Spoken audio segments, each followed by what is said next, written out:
Most people think MPs just sit in Parliament and argue, but their real job is much bigger. Here's what MPs actually do.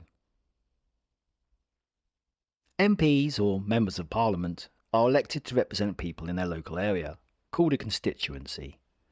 Their job is to make laws, challenge the government, and help the public. Here are the 4 key things MPs actually do. Represent their constituents. MPs speak up for people who live in their area. They raise local issues, respond to concerns, and vote on laws based on what their constituents need. Make and debate laws. MPs discuss new laws, suggest changes, and vote on whether they should pass. This happens in the House of Commons. Scrutinise the government.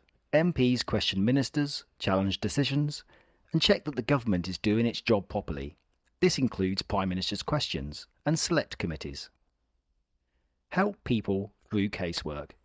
MPs support individuals with problems involving government services like housing, benefits, immigration, or the NHS. For example, if a local resident can't get the disability benefits they're entitled to, they can contact their MP.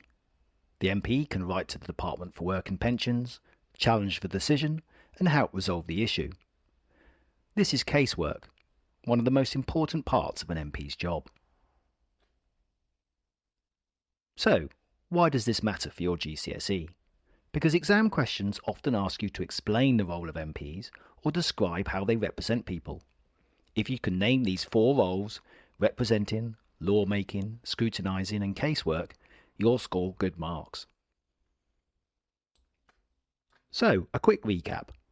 MPs represent their constituents, make and debate laws, scrutinise the government and help people through casework. That's what MPs actually do. Simple, clear and exam ready.